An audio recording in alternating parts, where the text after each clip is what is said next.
B. Collins. Peter B. Collins, news and comment. It's Monday, June 8th, 2020. After nonstop protests coast to coast, a message is cutting through loud and clear under the slogan, Defund the Police. And at the same time, cops are rallying behind the bad apples in their barrels. So this is an interesting moment that we are seeing. The protests are having an impact. The end of the looting and the end of the police-stoked violence, because the National Guard has moved back in most municipalities. Washington, D.C. has had peaceful protests, Los Angeles, New York. And the message about defunding the police does have varying interpretations. To some people, it means cut the budgets and shift those funds into other services to address community needs that often fuel crime. And to others, it means to completely dismantle and abolish police departments. And this reminds me about the slogan that was in fashion as recently as last year in the early stages of the Democratic presidential primary, the calls to abolish ICE. Now, I think ICE is a rogue agency, and I wouldn't mind if it were completely abolished or dismantled. But if it were, it would be replaced by some other agency that would perform the same functions. And the way Congress loves these Orwellian-style titles for their bills, ICE might be replaced by NICE, the National Immigration and Customs Enforcement Agency. And likewise with the police, I do understand a need for professional law enforcement in our communities. But how that's conducted, what the priorities are, what kind of rules of engagement with the public and with suspects, including armed suspects, what are those rules and who gets to write them?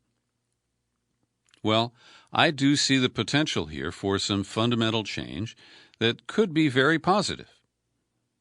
And I also see the backlash growing from the organizations, including police unions, that have dominated this whole sector of public policy for far too long. So the Defund the Police rallies have been enhanced in Washington, where the mayor ordered 16th Street, right near the White House, painted with big yellow letters, Black Lives Matter, and renamed the street Black Lives Matter Plaza. Well, protesters over the weekend spray-painted Defund the Police on the same street.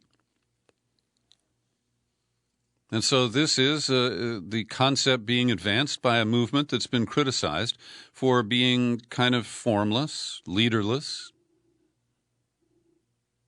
And it is galvanizing a lot of the protesters behind this concept. And on Sunday, 9 members of the Minneapolis City Council announced that they are seeking to dismantle the city's police department. Now, that term is a little different from defunding or abolish. And the way I interpret that is that they would begin the process of taking apart the police department, and probably one of the goals here, this is my interpretation, it's not articulated by these 9 out of 12 council members, but the idea is that it would transfer the authorities and the employees out of the existing police department, and it would bust their union so that they could create a new agency, perhaps called the Public Safety Team of Minneapolis. I'm sure they'll come up with a different name. And this has already drawn a frosty comment from Mayor Jacob Frey. He got elected promising to reform the police. He didn't do much about that. He's worn his heart on his sleeve and shown real compassion for George Floyd. He led the firing of the 4 cops almost immediately after the video surfaced, but confronted at a rally over the weekend in Minneapolis. An organizer with a microphone demanded of the mayor, it is a yes or no. And if he says no, guess what the fuck we're going to do next year when he is up for re-election? And Fry is quoted as saying, I do not support the full abolition of the police. Now, the philosophy behind this surfaces from a book that we discussed in a podcast interview here about 2 years ago. Alex Vitale, a sociology professor at Brooklyn College, wrote The End of Policing, published in 2017. And I remember talking with Professor Vitale, and he argues that policing has gone out of control during the past 40 years, becoming not just a tool to combat crime, but to deal with homelessness, mental illness, youth violence. And he says that the goal of redefining or reining in law enforcement was not to create a situation and someone just flips a switch and there are no police, but to re-envision the role of police in society. And if I don't remember to add a link to that podcast, you can just look up the name Vitale in the search window at peterbcollins.com, and I encourage you to check out his view, which I think is informing many of the protesters in pursuing these radical changes in police departments. So one of the things that is so risky here is that when you confront the police, what they do is allow crime to go on. And they'll say, see, you've tied our hands, you've made us holster our weapons. And, of course, a spike in the rate of crime, a spike in violent crime, would lead to calls from Middle America and the conservative side to invest even more power and more money in the existing police departments. And they are so firmly opposed to change that this is a huge lift. There's no doubt about it. But I do think that we're seeing this protest movement rally around some significant ideas, and as we'll cite in a moment, there are more leaders who are recognizing that it's at least in their political interest to discuss budget cuts and budget shifts of dollars that are now devoted to police agencies that are largely unaccountable. So when we look at what would happen, the best example is in Camden, New Jersey. And Chris Hedges, who wrote a book about sacrifice zones, Camden, New Jersey was one of the cities that he profiled. And Camden was a bankrupt city. It basically just had a police force. A series of mayors and council members had been popped for corruption. And the majority African-American population was in a situation much like Ferguson, Missouri, where all the cops were white. They had a powerful union, as I recall. And so ultimately they shut down the Camden Police Department, turned over patrolling to the county, and complaints over excessive police force in Camden have dropped 95% since this was implemented back in 2013, 2014. So that is the best example that's available.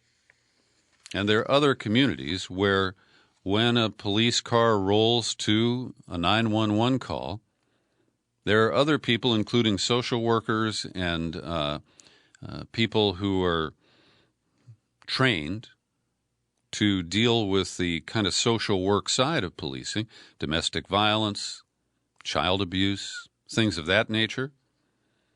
So I think that if we can reduce the power of the unions and their hold on elected officials, we can reinvent policing in this country. And if we have smart policies, instead of just the deadly use of force and the impunity that is granted to police brutality and other criminal behavior by cops, we could see a very significant change. So Bill de Blasio, the mayor of New York, who's been defending some of the brutality of his police officers, he pledged on Sunday to cut the budget of NYPD and spend more on social services. And he, as recently as Friday, expressed skepticism about cutting police funding. Now, I don't know if de Blasio has an interest in running for another term. After all, Mike Bloomberg spent millions to change the city charter in New York so he could serve 3 terms in a row. But de Blasio might have written off the police department and their union, as well he should.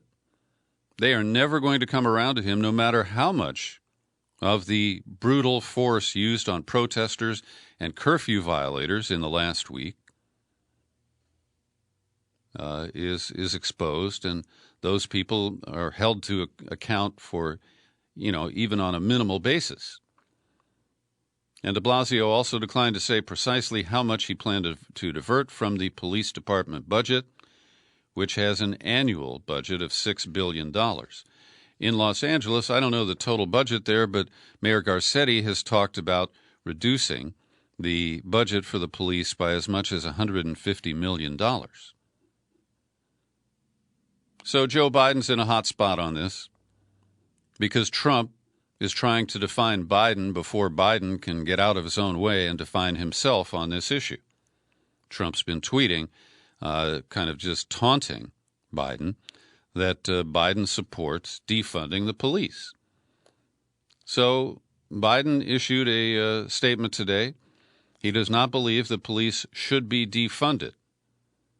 A spokesman, Andrew Bates, said Biden hears and shares the deep grief and frustration of those calling out for change and supports the urgent need for reform.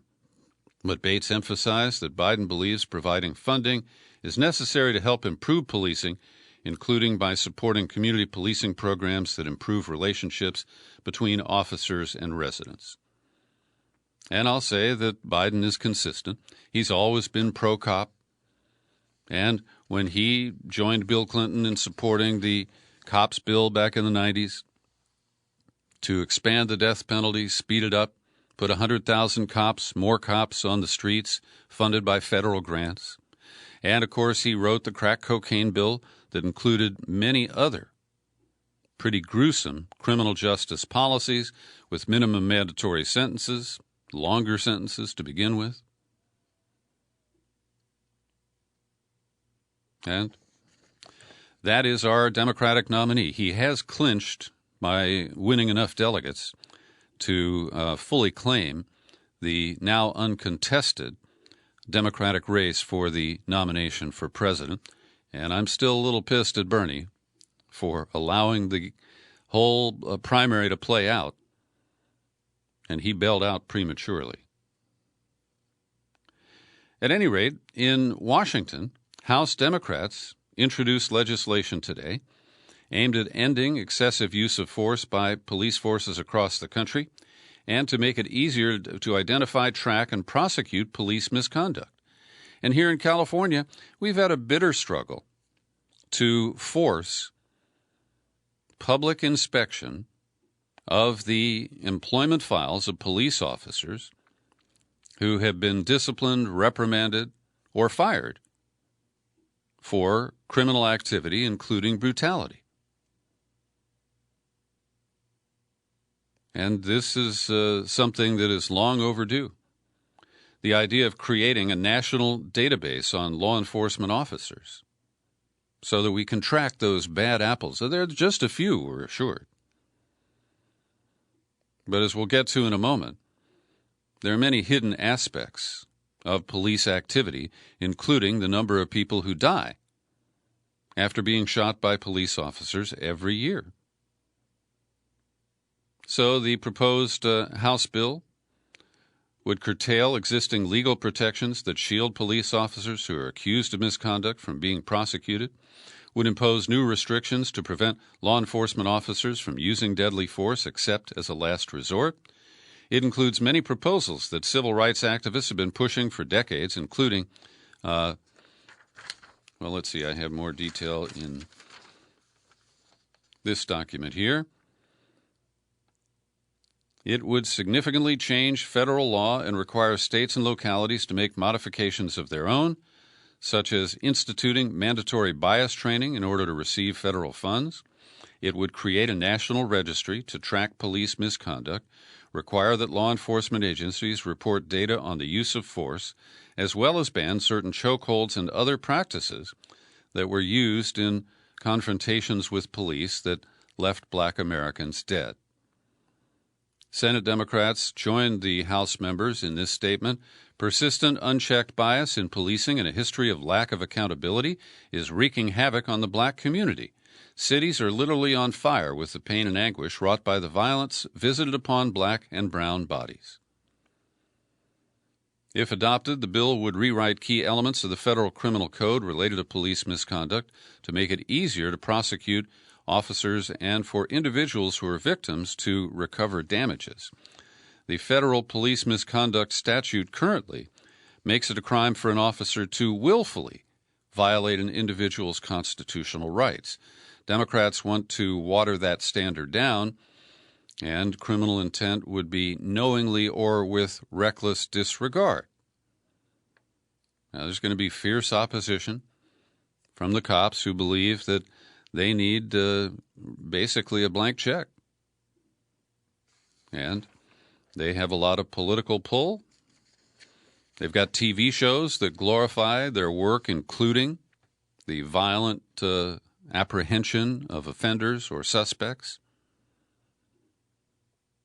And we are seeing that for the first time, more than two-thirds of people polled, including many conservatives, many Republicans, acknowledge that police actions toward African Americans are much more deadly than against the white population.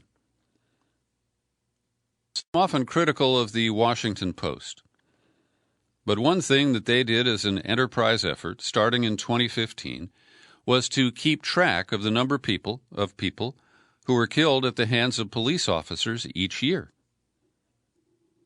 And this is because the FBI does not gather that information. They consider it non-essential, right? So it's roughly 1,000 people per year.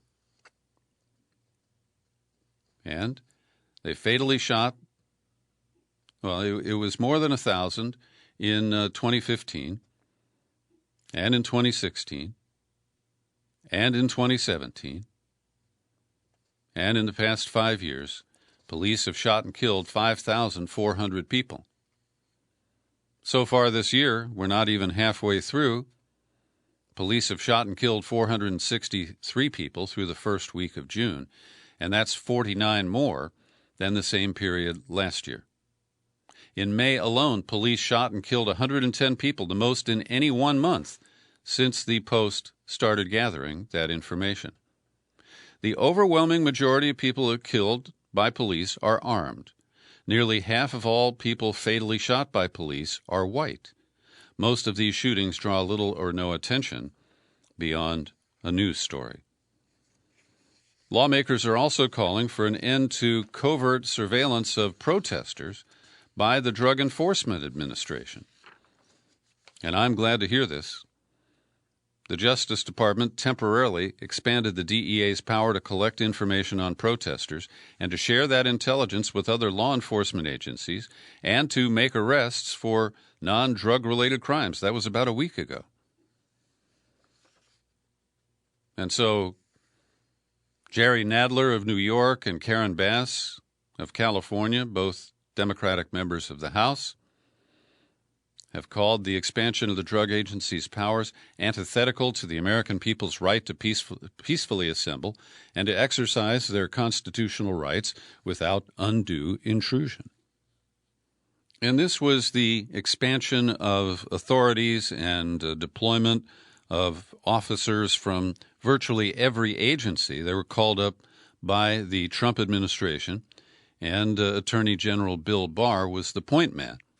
And one of the things we learned in the last couple of days is that those armed, soldier-looking forces on the streets of Washington apparently came from the Bureau of Prisons, which has the largest force of armed officers under the control of the executive branch of the government.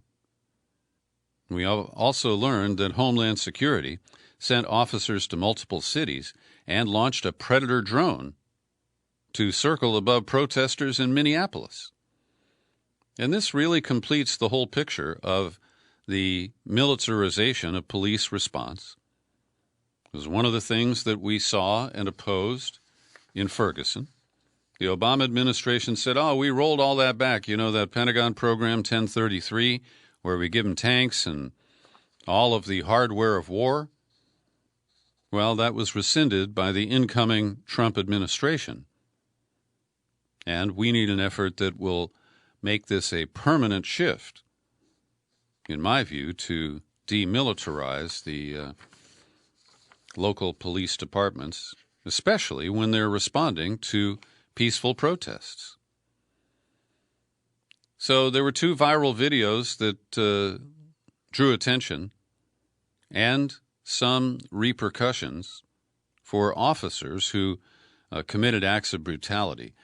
By now, I think everybody has seen the pictures from Buffalo, where a serial protester, a 75-year-old man, Martin Gugino, was approaching officers who were marching toward him, and they were ready to enforce the curfew in Buffalo. And he was armed with a notepad. And it appears that he was, gesticulating, and he touched one of the officers with his notepad. And that officer pushed him over. And he reeled and backpedaled and then fell down and struck the back of his head on the pavement. He immediately started bleeding from his ear. In the video, you can see that he drops the notepad, appearing to lose consciousness. And a stream of officers continue to walk past him. One appears to want to kneel down and check him, and he's told, no, keep moving, keep moving. So two officers, Aaron Tolgalski and Robert McCabe, have been charged with second-degree assault, a felony due to the man's age. They are suspended without pay. 57 of their colleagues resigned from the special team, it's a security patrol, that those two officers served on at the time that they were beating people up and pushing them out of the way just to enforce the curfew in Buffalo. And the mayor, Byron Brown, was on television quite a bit over the last few days. And while he does acknowledge that these appear to be violations, he talks a lot about due process. He's clearly afraid of the police power, the political power that they have in Buffalo. And he tried to initially say that Mr. Gugino just fell over backwards and blamed him. But too many people saw the video and drew a very different conclusion, including New York Governor Cuomo, who said, watching it made him feel sick to my stomach. Why? He says, why was that necessary? Where was the threat? And Cuomo even placed a call to the hospital to talk to Mr. Gugino. Then in Philadelphia, you may have seen this viral footage. An officer named Joseph Bologna, and I'm sure he's lived his life being called Joey Baloney. He surrendered today after receiving a chorus of applause from fellow officers at the Fraternal Order of Police or wherever he met with a lawyer. And he's seen on video beating a Temple University student in the head with a baton. The student is Evan Gorski, age 21. He appeared to try to intervene in a struggle between police officers and another protester. Bologna quickly struck him to the ground with a baton, leaving him with a head injury that required 10 staples. Now, I've seen a lot of that head bashing and body bashing. And they did it equally to men and to women. And so much of it is gratuitous, where the officers, it's like they were amped up on Red Bull and testosterone. Maybe they popped some Tide balls, I don't know. But the anger and aggression that they demonstrated is so unprofessional. And the peacefulness of the protests over this past weekend, with much lower levels of visible police presence, showed that if you don't confront people, you don't try to kettle them in and, set up a dragnet for them, that by and large, people want to make a statement, and they don't want an altercation with the police. Now, here in the Bay Area, a couple of things have popped up that I want to make you aware of. There is a new wave of protesting in the city of Oakland, across the bay from me, after highway patrol officers shot and killed a man and shot the woman who was in his car. Now, this is a sketchy account that is primarily coming from police sources. And we know that when cops write up an incident, it often doesn't match the details that are found on public videos or even their own body cams or dash cams. So the way they tell the story is that 10:45 p.m. Saturday night in Oakland, they discovered a man and a woman in a vehicle that was one of 70 vehicles that had been looted from a single auto dealer in San Leandro, which is a suburb, 5 miles south of Oakland. They tell us that the occupants started shooting at a CHP officer. We don't have any independent verification of that. But the dead man was sitting in a 2018 Dodge Challenger that had been stolen from the dealership the week before. The female passenger in his car was in stable condition Sunday at a local hospital after being treated for gunshot wounds. So protests are underway in Oakland this afternoon, and we will see if that leads to anything newsworthy. Also, I want to note that Oakland was the scene on one of the first nights of protest. There was a shooting that took the life of a federal security officer. And at the time, they had no suspect in custody, no motive, but it was assumed that a violent protester conducted this assassination. Well, the FBI is now investigating because over the weekend, an active-duty U.S. Air Force sergeant who is in the military police now is accused of killing a separate sheriff's deputy in the Santa Cruz County community of Ben Lomond. Now, when I first moved to California, I lived in Boulder Creek, the town just above Ben Lomond, and I can tell you that there are a lot of fringe characters hiding out in the redwoods up on that hill. So the Air Force Sergeant Stephen Carrillo has been arrested on suspicion of fatally shooting Sergeant Damon Gutzweiler of the Santa Cruz County Sheriff's Department and wounding 2 other deputies on Saturday. And now they're investigating if Carrillo has any links to the killing of that federal officer shot outside the U.S. courthouse in Oakland, and that was about 10 days ago. They're also investigating Carrillo because his late wife, Monica Carrillo, who was also in the Air Force, was found dead in an off-base hotel in South Carolina in May of 2018, just before Sergeant Carrillo was transferred to Travis Air Force Base, which is just about an hour east of the San Francisco Bay Area. Also, a weird event in Seattle One person was shot, another arrested Sunday night after a man carrying a pistol drove his vehicle through a crowd of protesters. He was white, and an African-American man tried to stop him from running anybody down. There was a video shot, and during the discussion, if you will, between the driver of the car and the black protester, a gunshot appeared to go off, and the 27-year-old man was injured and taken to a hospital where he is in stable condition. And in Phoenix, an undocumented 26-year-old named Jesus Orona Prieto drove downtown with his girlfriend. Actually, he didn't drive because he's very careful about his immigration status. They were pulled over by police. They hadn't been speeding or any violations that they were aware of. Pulled out of the car and tossed into a paddy wagon. And they were processed with other people for being in a protest, and it was completely false. So the Phoenix Police Department is saying, we've learned that initially there was some confusion on the paperwork process, but at this point, Mr.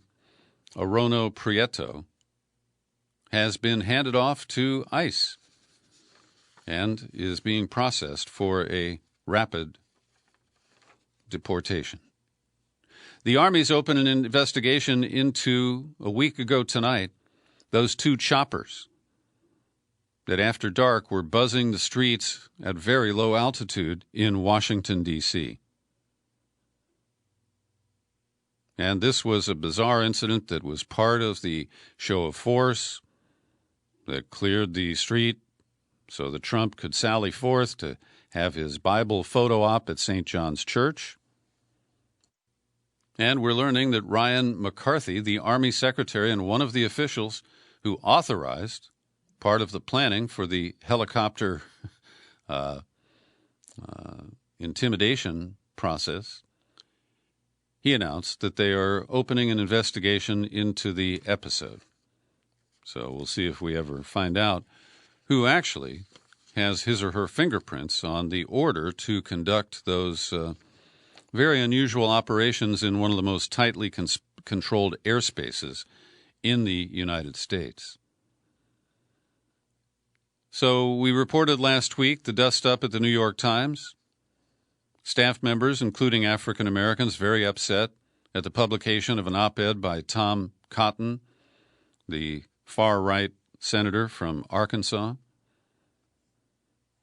And as I mentioned, I'm kind of a purist about freedom of speech, and I think publishing the extreme statements of Tom Cotton helps people understand who he is and how dangerous he is.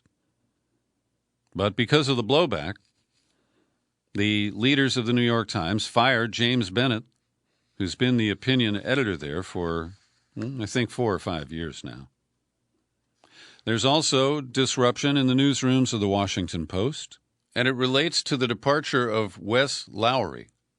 He had covered the Michael Brown protests in Ferguson, Missouri back in 2014, and as an African American, he continued to post in social media his own views about racial relations, including racial issues at the Washington Post.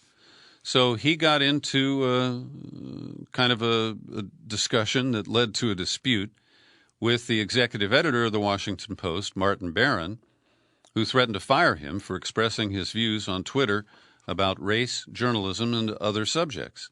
So Lowery left, taking the hint that he was not going to get a reprieve from Barron, and this is now a source of contention among the ranks of reporters at the Washington Post. And speaking of media, last week the Senate finally confirmed Michael Pack to run the U.S. propaganda outlets, Radio Free Europe, Radio Liberty, Radio Marti, Al Hura. We have a lot going on in Asia. And Yasha Levine, who's been on this program many times, who once explained to us the difference between Radio Free Europe and Radio Liberty. Well, he has been reviewing the coverage of our propaganda outlets of the recent protests following the police killing of George Floyd. And he posts screenshots of the homepage of Radio Free Europe, the homepage of a German government news agency, and also the BBC. And what's different about them, all shot on the same day, is that, for example, at the German website, the headlines, thousands attend anti-racism protests, Berlin passes first German state anti-discrimination law, and then over at the Beeb, a quote from Joe Biden, Trump is despicable for invoking George Floyd. Reddit co-founder quits board over George Floyd. And now Michael Pack, who is a loyalist to Trump, a former Breitbart kind of guy, a pal of Steve Bannon's. And yes, he worked for PBS for a while too. He's now running the show over there, and you can expect the same kind of coverage, or less, in the future. Here's today's COVID-19 update, prepared by Linda Lewis. Oh, and before I do that, I wanted to announce a grant from the Peter B. Collins Community Fund, and also acknowledge a generous contribution to the fund by Carla Mahoney. And over the weekend, I got this email from a man I know here in Marin County. He's Patrick Fasano, and for 30 years he has operated an optical shop in the small town where I live. But he is closing up shop, and he expects that he might have to file for bankruptcy. And he said, even though the county put a moratorium in place for all renters, as all businesses were instructed to shut down, a move, he says, was done by the public voluntarily and cooperatively. Our cooperation was forced. Even though it was necessary, we had no choice. But some landlords do not appreciate that position. As small business owners, we understand the trickle-up method and that landlords have financial responsibilities too. But please don't let that fear space affect your actions. Try some compassion with your tenants rather than threats to evict, or make up some impossible repayment of back rent schedule. We're all in the same boat, but not in the same storm. We're all afraid. Let's help each other out. Not hold honorable business people accountable for a worldwide situation but beyond your or anyone's control. So, Patrick, I'm happy to send along to you $100 from the Peter B. Collins Community Fund. I want to thank all the listeners who have supported this with generous contributions, and everyone who is a subscriber to the Peter B. Collins podcast has chipped in your monthly contributions to the fund since April 15th. And we will end the collection of money a week from today on June 15th, but we will continue issuing grants until all of the funds are spent. So if you could use $100 to get you through a tough time right now, feel free to send an email to peter@peterbcollins.com. Now to today's COVID-19 update. The numbers, we have passed 7 million identified cases worldwide with 409, call it 410,000 deaths. In the U.S., the number of identified cases is at 1,950,000 with, a big jump over the weekend, 116, almost 117,000 deaths linked to COVID-19. A little bit of good news if you want to head for Kiwi land. After an absence of new COVID-19 cases for more than 2 weeks, New Zealand has declared itself virus-free. Social distancing and restrictions on social gatherings have been discontinued, but the border remains closed to foreign travelers, and New Zealanders returning to the country must isolate for 14 days. New York City is reopening today, and Governor Cuomo rode the subway just to try to demonstrate to people that he thinks it's safe. About 400,000 people max are expected to go back to work this week, and in less than 3 months, New York City has lost nearly 16,000 people to the coronavirus. Construction, manufacturing, wholesalers, previously non-essential retailers go back to work today with some restrictions. To expand transit options, Mayor de Blasio announced the city will implement 20 new miles of busways and bus lines that will serve about 750,000 riders each day. The New York Times asked 511 epidemiologists and infectious disease specialists when they plan to resume 20 activities. Many report being comfortable going to the doctor, socializing with small groups outside, or bringing in the mail. But it'll be a year or more before they resume attending concerts, sporting events, or religious services, and some plan to never exchange hugs or handshakes again. Wow, that's pretty extreme. New analysis shows that some of the wealthiest healthcare companies receive billions of dollars in taxpayer funds to help them cope with lost revenue from the pandemic, and many of those entities have laid off people because of the loss of revenue when they had to clear their hospitals for a patient load that largely didn't materialize because fewer people caught the virus than projected. But the top executives are still raking in big bucks. The legislation under the CARES Act was supposed to restrict the ability to use the bailout funds to pay top executives, but it doesn't stop them from continuing to receive large bonuses.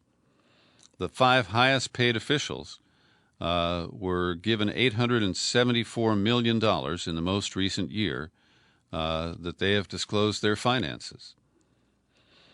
Wow, that's a boatload of money.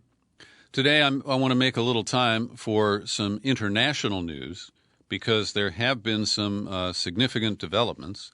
For example, in Libya, General Khalifa Haftar, or Hiftar, it's spelled either with an A or an I, he had to retreat from Tripoli last week, despite the support that he had been able to generate from Russia. So he is in retreat, and over the weekend, he appeared in Cairo on Saturday and declared that he's ready to stop fighting and enter talks to end Libya's long-running civil war. And Turkey, which intervened there a few months ago, had a big impact. And Khalifa Hiftar made the ceasefire offer in Cairo as he stood alongside his pal, the military dictator Abdel Fattah el-Sisi. Egypt has invested heavily in supporting Hiftar, and they're now scrambling to limit his losses after a 14-month campaign to capture Tripoli. And the New York Times dryly notes the recent history. Libya, which has Africa's largest oil reserves, has been mired in chaos since the ouster of its longtime dictator by an American-backed coalition during the Arab Spring in 2011. Yeah. Well, I believe that was a U.S.-led coup, not just a U.S.-backed. We were told that we led from behind in that adventure.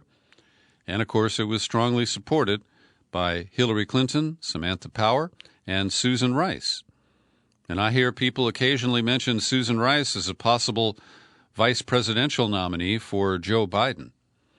And I think that would be a terrible choice given her history on foreign policy issues in the Obama administration. And a couple of stories down in the stack here, we'll get to a look at Joe Biden's probable foreign policy should he be elected. Benjamin Netanyahu, who continues to face the specter of being convicted of corruption, he's got his hands full. as you know, he has announced as part of his effort to hold on to power and to pander to certain elements in the state of Israel that he wants to annex significant parts of the West Bank, where Israeli settlers have been living illegally if you look at UN resolutions and international opinion. So Bibi is now facing stiff resistance from Israeli settlers. The unexpectedly fierce opposition, coupled with mixed signals from the Trump administration, is raising questions about whether Netanyahu will follow through on his annexation pledges. Now, the loudest voices in the settlements, including influential activists, mayors, and community leaders, argue that Netanyahu's vision for annexation amounts to no less than the death knell for religious Zionism. Citing a yet-to-be-published map of the annexation plan, these critics say it leaves too many Jewish settlements as disconnected enclaves that would be barred from expanding, and they say it would further isolate them from the rest of Israel, giving the Palestinians control of roads that could turn a 35-minute commute to Jerusalem into a desert trek of 2 hours or more. Now, I think that's really rich because those are the conditions that the Palestinians live under every day, that they have to pass through checkpoints to go through one part of Palestinian territory to another. These are not border crossings. And if you're trying to get to a doctor, you're trying to get to a job or to school, you can never predict how long it will take you to transit these checkpoints. At any rate, they believe that the result will be the evisceration of the settlements. Quote, no one will want to live in an enclave, no one will want to build a home in an enclave, and no one will be able to sell their home in an enclave. And that came from Yochai Damri, chairman of the South Hebron Hills Regional Council. Now, that's not all, because the Palestinian Authority is taking steps to essentially disband and just dump all of the responsibilities on the state of Israel. So the PA says it will cut the salaries of tens of thousands of its own clerks and police officers. It's going to cut vital funding to the impoverished Gaza Strip, and it will try any Israeli citizens or Arab residents of Jerusalem arrested on the West Bank in Palestinian courts instead of handing them over to Israel. So the first step here is that they are rejecting the next payment. Israel collects taxes from the Palestinians and then gives the money to the Palestinian Authority. And the number 2 guy in the Palestinian Authority, Hussein al-Sheikh, he said, "We are pragmatic. Annexation means no return in the relationship with Israel." And he said that they have renounced the Palestinians' commitments under the Oslo agreements, and that this is the effort they think might cause Israel to blink. Last week, al-Sheikh announced that the authority would no longer accept the hundreds of millions of dollars in monthly transfers from Israel that fund roughly half of its budget. He said, "Of course, it's our money, but I was receiving it on the basis of agreements between me and them. Rejecting it would send the authority down a path to financial ruin," he said, forcing salary cuts, layoffs, agency mergers, or even a government shutdown. So it seems the threat of last resort is for the Palestinians to put themselves into dire straits and build public pressure that could spill over into violence aimed at Israel. Glenn Greenwald calls it out. The New York Times joined forces with the Trump administration to falsely declare that Bolivia's left-wing president Evo Morales was elected in a fraudulent manner last year. And this led to a coup. Morales fled to Mexico, where he was granted asylum, and he was replaced by a temporary, but she's still there, acting president, a white far-right senator named Janine Áñez. And she took office, presided over a massacre of many of the indigenous people there, and then wrote an immunity statute to the officers who conducted that sweep. So the New York Times got an independent panel to review the audit of the election last year. And they audited the audit that was conducted by the Organization of American States, which is firmly in Washington's pocket these days. And they said that the OAS audit made it impossible to guarantee the integrity of the data and certify the accuracy of the OAS claims. And if you decode that, they're saying that Evo Morales was legitimately reelected, but this coup was devised using the OAS to discredit that election and squeeze him out of power. There's a great piece, analysis, published over at Jacobin magazine today under the bylines of Derek Davison and Alex Thurston. And they take a preview of what a Joe Biden presidency would look like related to foreign policy. Quoting the opening line, "To the consternation of many on the left, Joe Biden formally secured the Democratic Party's nomination last week. And if polling both nationally and several key battleground states as well is accurate, he stands a reasonable chance of defeating Trump to become the 46th president of the United States." And so they take a look at what they would see as his foreign policy. He says, for one thing, they say, the almost unchecked growth of the imperial presidency has left the executive branch unchallenged in its control. And a President Biden will have a profound opportunity either to help reshape global structures to reduce injustice and address climate change, or simply restore what has been shown to be a deeply inadequate status quo.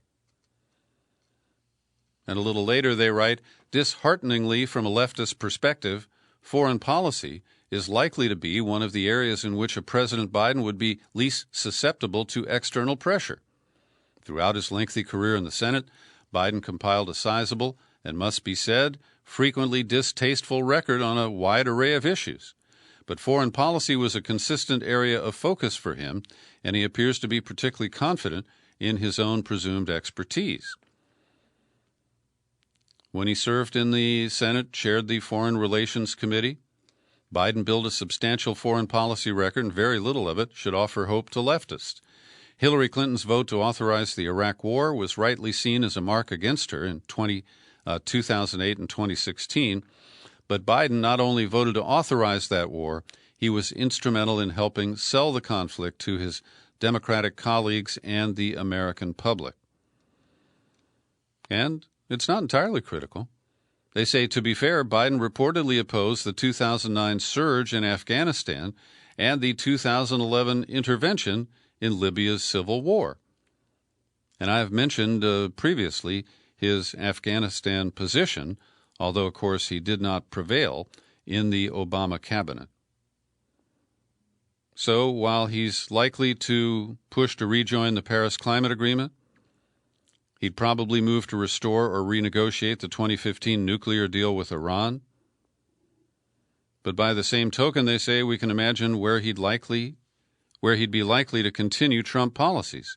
He's already said he'll maintain Trump's decision to move the U.S. Embassy in Israel to Jerusalem. And that's just one example of where he really wouldn't depart from the status quo. And finally today, you know, Trump has been just so worked up about mail-in balloting. No Republican will get elected if we all vote by mail. And I pointed out on Friday Brad Blogg's credible assertion that Trump has committed absentee voter fraud in the state of Florida. Anyway, one of his recent tweets, mail-in voting will lead to massive fraud and abuse. We can never let this tragedy befall our nation. Well, the Washington Post analyzed data collected by 3 vote-by-mail states, And out of almost 15 million votes cast by mail in 2016 and 2018, they identified 372 possible cases of double voting or voting on behalf of people who are dead. That is a potential fraud rate of 0.0025%. So you know that when Trump gets worked up about this, it's all about politics. Because when you vote by mail, it's not so easy to suppress that vote, to keep you from voting by, requiring a photo ID at the polls or scrubbing the lists in order to purge likely voters, likely Democratic voters. That's what he's really concerned about. Thanks for listening to my daily news and comment podcast. You'll find it on YouTube. You can share it with anybody. And I'm Peter B. Collins.